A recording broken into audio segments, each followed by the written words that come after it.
Remember, a Hallmark card will best express your perfect taste, your thoughtfulness.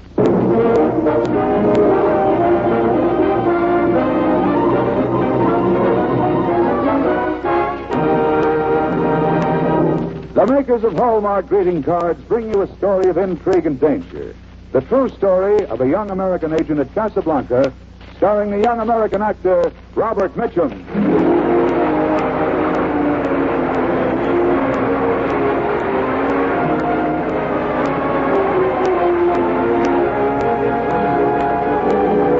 For more than a third of a century, quality has been a habit with the makers of Hallmark cards.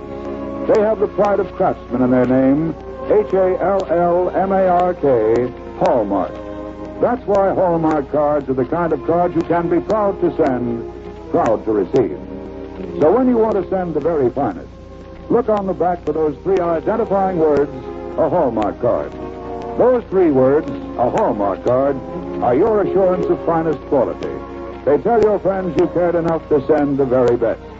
To be doubly sure, always look in the back of the card you choose for those three identifying words, a Hallmark card. Now to preside over our program this evening, here's our regular master of ceremonies, the young Broadway actor and producer, Richard Calmer.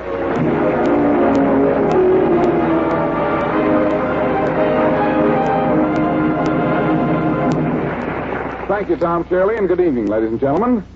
Tonight, the makers of Hallmark greeting cards bring you one of Hollywood's busiest young actors, Robert Mitchum. You've seen him in the story of G.I. Joe, Till the End of Time, and Undercurrent, and now you're going to hear him in a very different kind of drama. Welcome to Reader's Digest Radio Edition, Bob. Thank you, Dick. I'm mighty glad to be here. And you know you're right about tonight's play. It is different. And it has the same high quality that we always find in Hallmark greeting cards. And in your acting, Bob. Yes, tonight's story from Reader's Digest is one of the strangest stories of high intrigue and desperation to come out of the war. Top secret stuff in a world of blackout and suspicion when a false step meant the fate of the Navy or maybe the entire war. The makers of Hallmark greeting cards present Robert Mitchum in We Were Expecting You at Dakar.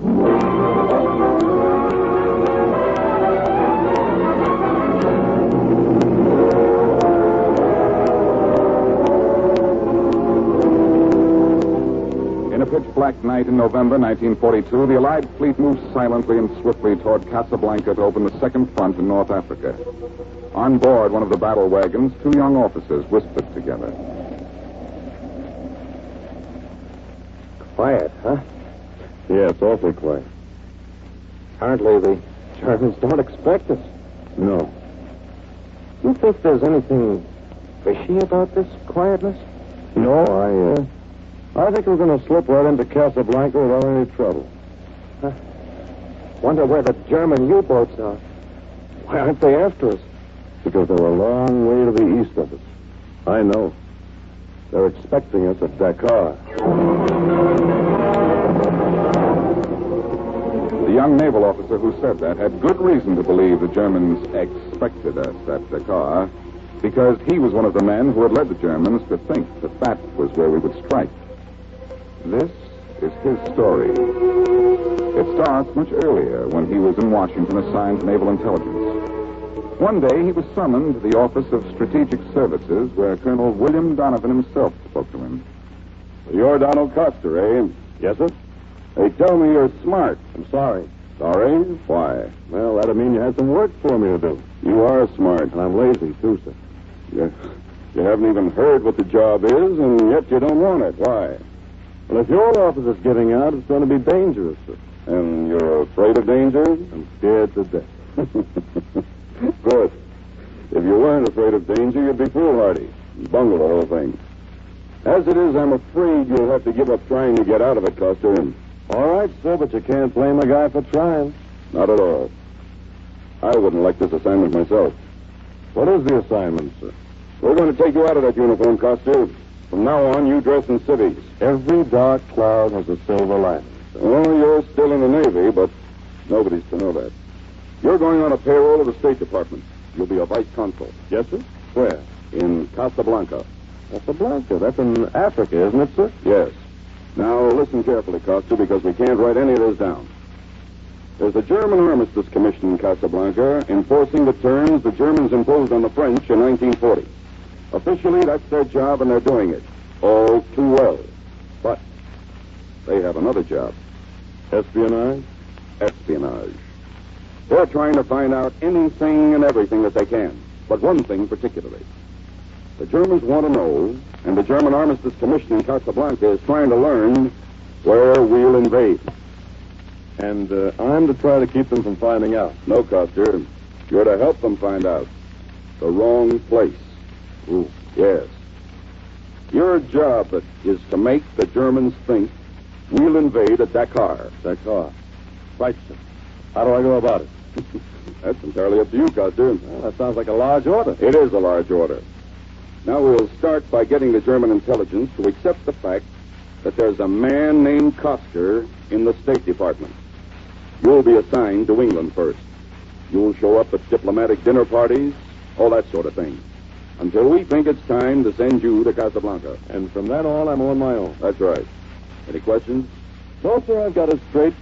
Well, there is one question, yeah. What is it? If the Germans find out that I'm just kidding them, then what? Then? Well, one thing certainly, and one thing possibly. Certainly they'll kill you. And possibly we'll lose the war.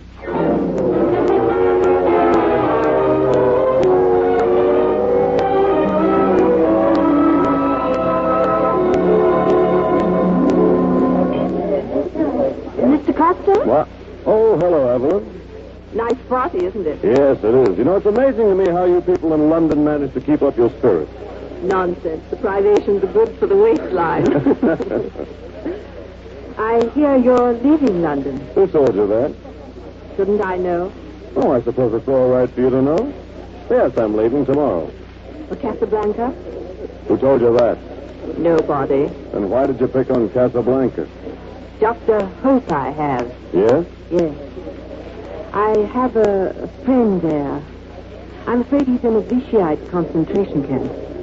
That's too bad. Now, if someone were going to Casablanca... Which I'm not. All right, but if you were, I wish you'd look up my friend and try to help him. I would, if I were going there. His name is Freddie. Freddie Werfel. He's Austrian. Too bad I'm not going there. Yes, isn't it? Excuse me, Evelyn, I think you promised me this dance. Of course. You'll excuse me, Mr. Costa. Certainly. Goodbye, and when you get to where you're going, look up Freddie Werfel. How about that? Oh, Coster, you seem to have the pip. Hello, Sir Henry. I have got the pip. The willies, we call it back home. Well, come on into the library and tell me about it. Gladly.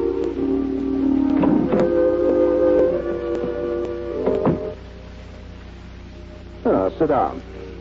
Cigar? No, thanks. Look, Sir Henry, that girl... Evelyn? Yes, she knows I'm going to Casablanca. Oh, I wouldn't let that worry you, Costa. You see, she's one of us. She's in British intelligence? Yes. That slip of a girl? So don't worry, Costa. I'm greatly relieved. Doubtless. Now, there's one thing I think you ought to know before you get to Casablanca. What is it?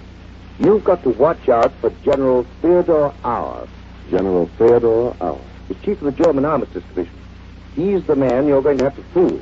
And he's ruthless, sinister, and intelligent. Be careful of him, Costa. Oh, yeah, I'll be careful. Say, Sir Henry... Yes? That girl, Evelyn, she told me to look up a fellow named Freddie Werfel. Well, I'd look him up by all means. But the most important thing is, be careful of General Auer.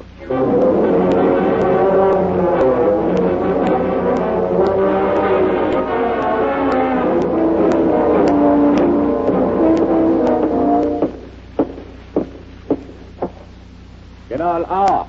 Yes, Fritz? A new American vice consul has arrived in Casablanca this afternoon.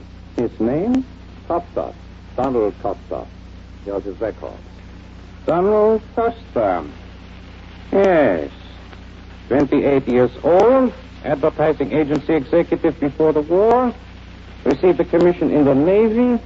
But then got out of it and became an employee of the State Department. Has been in London. Ja, Herr General.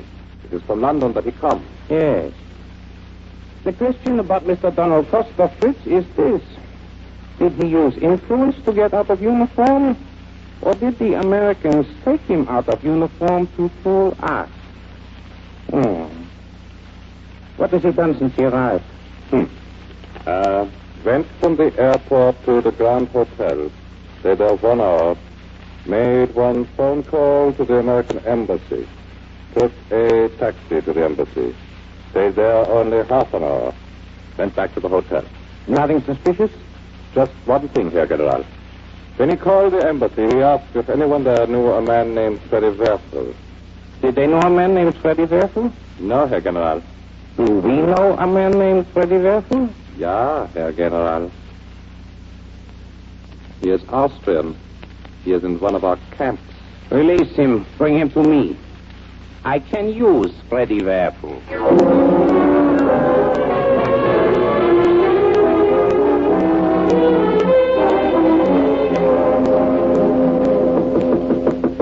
One moment. Yes? You're Donald Coster? Yes. I'm Freddy Werfel. Yeah, come in. Would you sit down? Thank you. They tell me you were looking for me. Who told you that? Friends of mine at the American Embassy. Nobody at the embassy knew you. You mean nobody at the embassy said he knew me? Huh? You see, my work is secret. Those who know me are secret workers, too. That would mean you think I'm one. That's what I think. Otherwise, how would you know about me? From a girl named Evelyn? Evelyn? Yes. Well, how is she? She's very well. But all Evelyn told me about you was that you were in a concentration camp and you might need some help. Oh, I was released from the camp. Good. How did you work that? Bribes. I see. Well, apparently you don't need help then. That was the only reason I had for looking you up. No, but I do need help. Yes? The Germans assassinated my contact. Contact? Yes. The American agent who has been sending to Washington the information that I get from the Germans. I am a spy, Mr. Costa, and I'm convinced you are too. All I'm asking is that you take information from me and send it along to your superiors. Well, I'm not a spy, but I'm willing to string along on a proposition like that. Good. Shall we drink on it? We shall drink on it.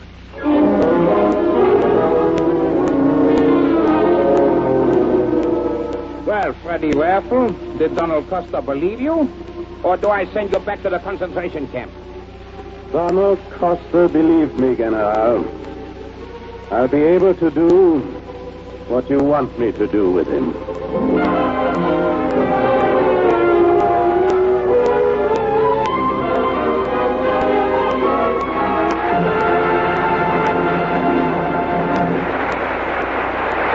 Robert Mitchum will be back in just a moment with the second act of tonight's drama, presented by Hallmark greeting cards from the pages of the Reader's Digest, America's favorite magazine. Now, here's Dick Calmer. Years ago, an American general was offered a fabulous salary to act as president of a large company. But he protested, "I know nothing about your business." The officials of the company replied, "Oh, that makes no difference. All we want is your name." General Robert E. Lee refused the position, saying, "If my name is worth so much, don't you think I should take very good care of it?" Well, the folks who make Hallmark greeting cards have the same feeling about their name. Every card they make carries the Hallmark name, so every detail is carefully planned and carefully executed. We think the difference shows. They're not making just cards, they're making Hallmark cards to express cheer and happiness as thoughtfully and sincerely as you would greet a friend yourself. That's why Hallmark cards say what you want to say the way you want to say it. For more than a third of a century, quality has been a habit with the makers of Hallmark cards. That's why discriminating folks look on the back of the cards they send and receive for the three identifying words, a Hallmark card. Those three words, a Hallmark card, are your assurance of finest quality. They tell your friends you cared enough to send the very best.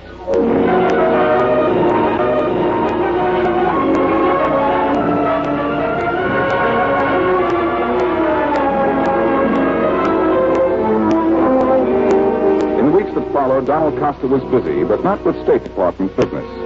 He was digging up information. The owner of a fishing fleet drew a chart for him of the approaches of the Moroccan coast. A French architect who had escaped from forced labor camps in Germany gave Donald drawings of the German flak towers that he had helped build. But his only connection with General Auer's headquarters was through Freddie Werfel. But Freddie had not been too helpful so far. Donald spoke to him about this one day.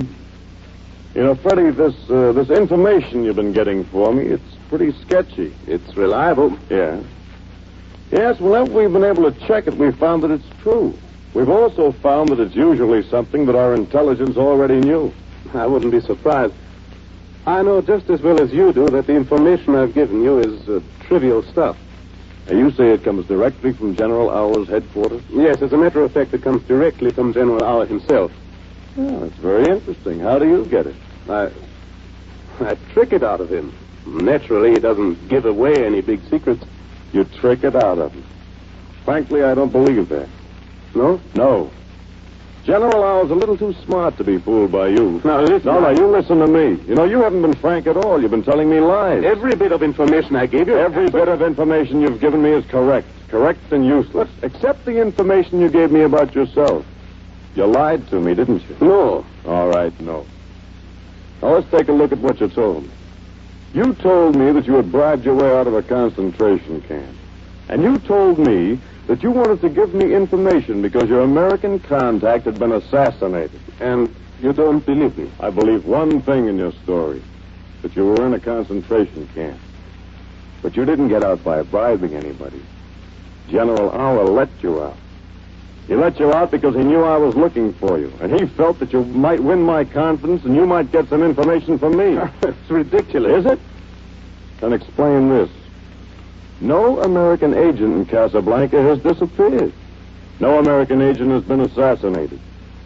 You've checked my story, then? Naturally. I see. Well? I was afraid of it. You're right, of course, but I'm anti-Nazi. I swear I'm anti-Nazi.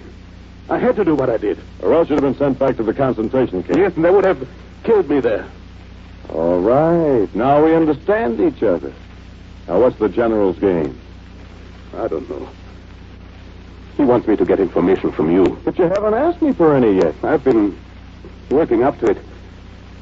I've been stalling him off as long as I can. But he's getting impatient. Listen, Costa, I'm at the end of my rope. If I don't do what the general wants me to do... Costa, I don't want to die. Can't blame you. But if I don't get the information... All right. Shut up. Now, look. What's your relationship with me supposed to be? What does the general think I give you for all this stuff you tell me? Money? No, you are supposed to be helping me to get out of Casablanca. Oh, I see. But he's suspicious now. He accused me of not knowing you at all. He says I've got to prove I'm a friend of yours. Good. We'll prove it to him. How? You know the black market restaurant on the hill? You're not going up there. Why not? Well, every waiter there's in the pay of the general. That's all the better. You tell General Auer that you and I are dining there tomorrow night. If he wants to see what great friends we are, tell him to be there. Well, all right. And, Freddie. Yes? Tell the general tell him I drink a lot.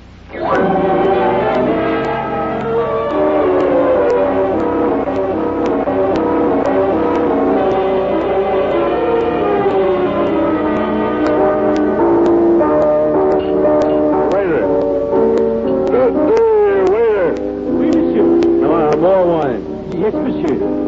How am I doing, Freddie? You convinced me you were drunk. Listen, if the general doesn't come soon, I will be drunk. Come on, where's my wine? Let the general come I want my wine! Where? See, the waiter's bringing him to the next table. Voilà, mon général. A fine table, mon général. Excuse me, Freddie, old sock, old chum, old partner.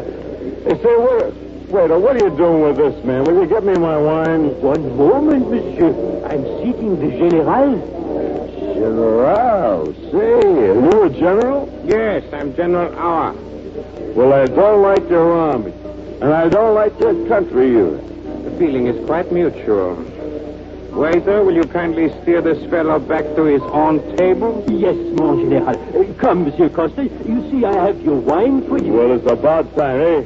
Hey, Freddie, you hear me tell the general off? I heard you. Voyez, I open the wine.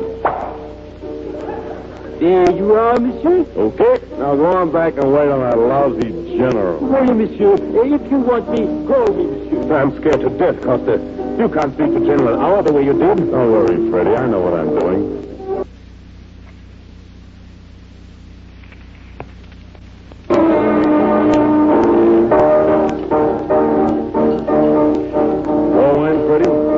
Let's have another glass of wine. The general is pleased, I can tell. He's convinced. All right. Keep laughing, keep drinking. Come on, let's have wine. Yeah, wine, yes.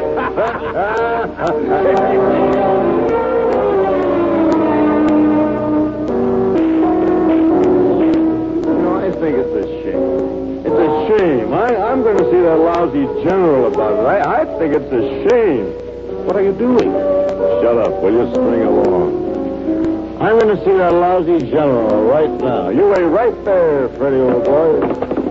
Say, you general. You want something, American? Yes, I want something. I want to know what's the idea of not letting my friend out of Casablanca. The French authorities have to say on those matters. That's a lie, and you know it. Now, look, General. You better let my friend leave Casablanca. If I have anything to do with it, he will stay here. All right. All right, if you want to get tough about it, I'll get him out myself. Freddie? Hey, Freddie. Freddie, I'll get you out of this city. You don't have to wait for a passport. I know where you can go, and you'll be safe. Is he listening? Yes. You think you got to get a passport. You think you got to go to Lisbon. You think you got to go to England. Well, you don't, see? You don't need a passport. I know where it's going to be very, very safe pretty soon. Where? What? Oh, no. Oh, I'm not going to tell you. There's that German general at the next table. He's probably listening to me, and it's a secret, see?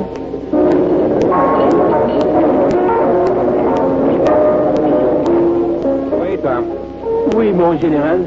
Bend down here, waiter, as if you were taking an order. Yes, sir, General. The American has a secret he wants to tell his friend. And he won't tell him when I am here, so I am leaving. I am to listen, General? Yes, listen. I do not trust that friend of the American. He is against us. You listen, and you report to me. Yes, sir, General.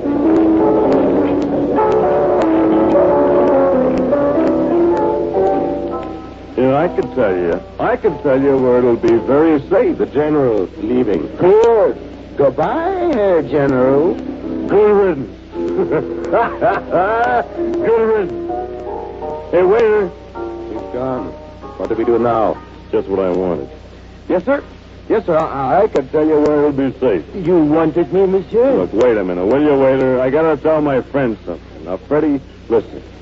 You don't have to go to Lisbon. You don't have to get a passport. All you got to do is to get permission to go to... Is the general gone? Hey, waiter, is that general gone? Yes, sir. Good, then he can't hear me. Now, Freddie, listen. You go to Dakar. Get permission to go to Dakar. Dakar, yeah. I happen to know that this fall, Dakar is going to be very safe for anti-Nazis. Hey, waiter. Yes, monsieur. Get us some rare wine, will you? None of this stuff you've been giving us. Come on, get us some rare wine. The stock is very low, monsieur. If the gentleman wants some rare wine, I'll have to see the boss about it. It's all right. That's what I want you to do. You go see the boss.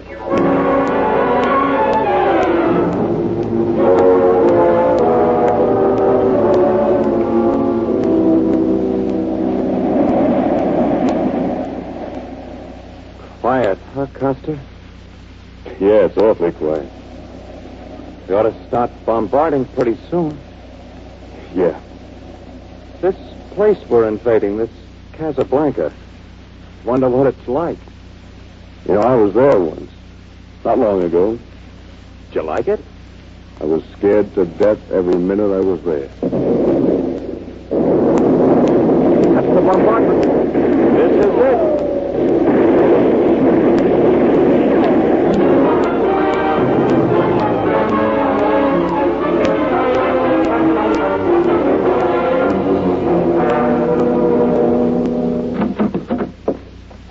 This is an outrage. That's all right, boys. You just leave the General here with me. He'll cool off. Yes, sir. Well, General, I'm afraid I'm going to have to ask you a few questions. What is the meaning of this? What are you Americans doing here? We were expecting you at Dakar. Yeah. Yes, I know, General. I know you.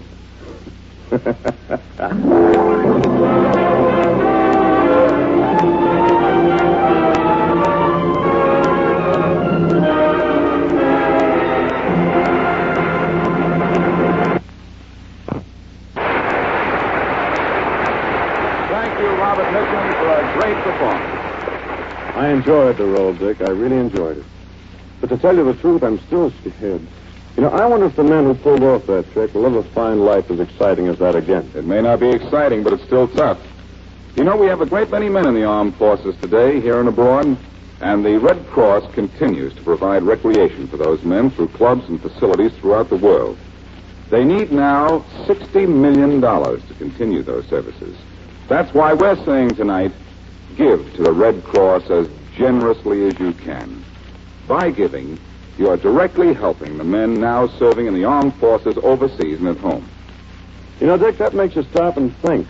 The men in the armed forces today are simply carrying on the job that was begun at Dakar and Okinawa and Normandy Beach. Yes, it's too easy to forget those names. Yeah, and the men who went first. Now, that hit me the other day when I came across a poem in the Reader's Digest. It's the other side of the story, the side none of us must ever forget. Read it for us, Bob. It's called Letter to St. Peter by Elmer Dean.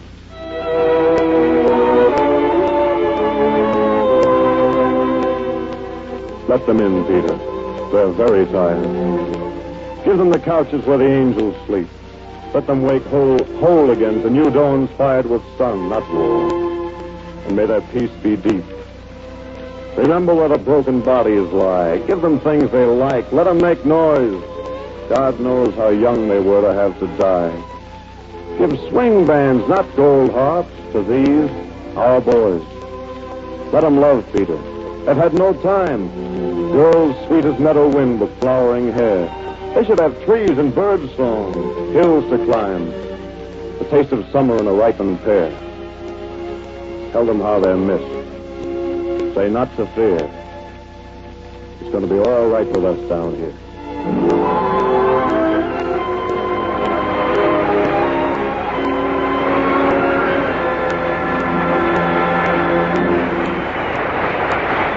Thank you again, Robert Mitchum. Remember, when you want to greet a friend, send a Hallmark card. For whatever the occasion, a Hallmark card will say what you want to say the way you want to say it. So always look in the back of the card you choose for those three identifying words, a Hallmark card. Like the word sterling on silver, those three words, a Hallmark card, are your assurance of finest quality. They tell your friends you cared enough to send the very best. You're cordially invited to be with us again next week at the same time for another fine dramatic program brought to you by the makers of Hallmark greeting cards. If you enjoyed tonight's show, won't you please tell your friends about it and ask them also to tune in for next week's program sponsored by Hallmark greeting cards. At that time, you will hear the true and heartwarming story of a naturalized American. Our star will be playing a return engagement on this program. Your letters have asked for him, and we were lucky enough to catch him between his Broadway and Hollywood assignments, Otto Kruger.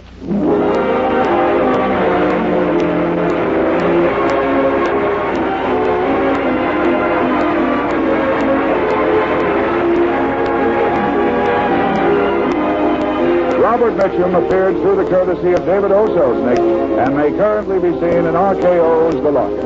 Mr. Mitchum was supported on tonight's drama by Kermit Murdoch as General Auer and Stefan Schnabel as Freddie Bertel. We Were Expecting You at Dakar was dramatized by Robert Sanadella from the Reader's Digest, America's favorite magazine. The Hallmark program was directed by Mark Slobe, with music especially composed by Jack Miller. To be doubly sure of the finest quality, always look in the back of your cards for those three identifying words, a Hallmark card.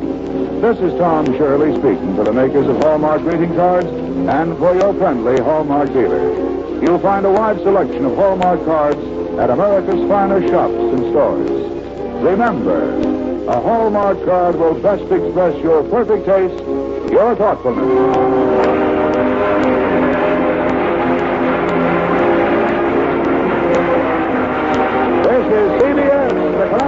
Broadcasting System.